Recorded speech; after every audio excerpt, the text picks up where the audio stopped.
BRS party నుంచి జూబ్లీహిల్స్లా మాగంటి సునీత గారు పోటీ చేస్తున్నారు. ఇప్పుడు వాస్తవానికి సానుభూతి ఓట్లు పడతాయి అనుకుందాం.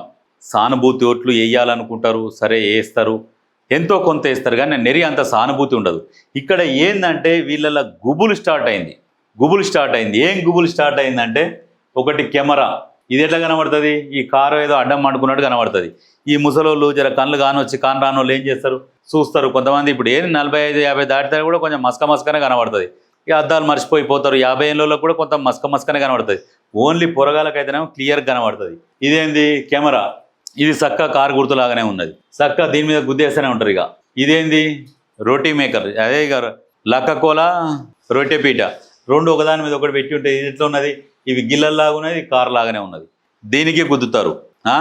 గుర్తుపెట్టుకోరు, బీఆర్ఎస్ ఎందుకు గెలవదు అంటే లాస్ట్కు మీది కాంగ్రెస్ పార్టీ కలిసి వచ్చే అంశం ఏంటంటే ఈ గుర్తులు కూడా కలిసి వస్తాయి.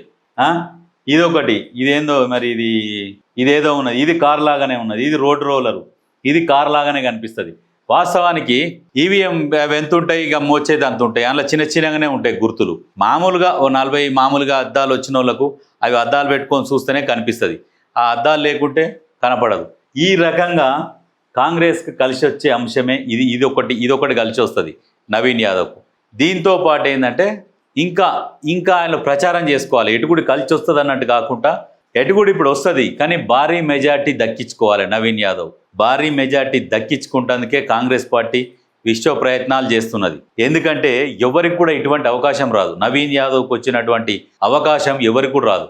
ఎందుకంటే ఇంతమంది మంత్రులు, ఇంతమంది ఎమ్మెల్యేలు ఒక నియోజకవర్గంలో ఒక వ్యక్తి కోసం ఇంతమంది పనిచేస్తున్నారు. సాధారణంగా అందరితో పాటు ఎలక్షన్లు వస్తే ఎవరి బరువు వాళ్ళే మోసుకోవాలి, ఎవరి నియోజకవర్గంలో వాళ్ళే తిరగాలి. ఇప్పుడు ప్రతి ఒక్కరూ జూబ్లీహిల్స్ నియోజకవర్గంలో తిరుగుతున్నారు. అంటే ఈ అదృష్టము అంటే ఎన్నో జన్మల పుణ్యం చేసుకుంటే కానీ రాదు. కాబట్టి దీన్ని సద్వినియోగం చేసుకోవాలి. దీంతో పాటు ఎంత భారీ మెజార్టీ తెచ్చుకుంటే అంత వాల్యూ ఉంటుంది నవీన్ యాదవ్. అంటే ఎందుకంటే మరి ఇటువంటి అవకాశం ఎవరికి వస్తుంది చెప్పండి. ఇంతమంది మంత్రులు, ఒక ముఖ్యమంత్రి వచ్చి అభ్యర్థికి ప్రచారం చేయడము, దీంతో పాటు మీడియా ఛానళ్ళు మొత్తం ఆ నియోజకవర్గం మీద ఫోకస్ పెట్టడము, ఇవన్నీ జరుగుతున్నాయి అన్నప్పుడు ఎంత బాధ్యతగా వ్యవహరించాలి అంటే నవీన్ యాదవ్ అంత బాధ్యతగా వ్యవహరించాలి.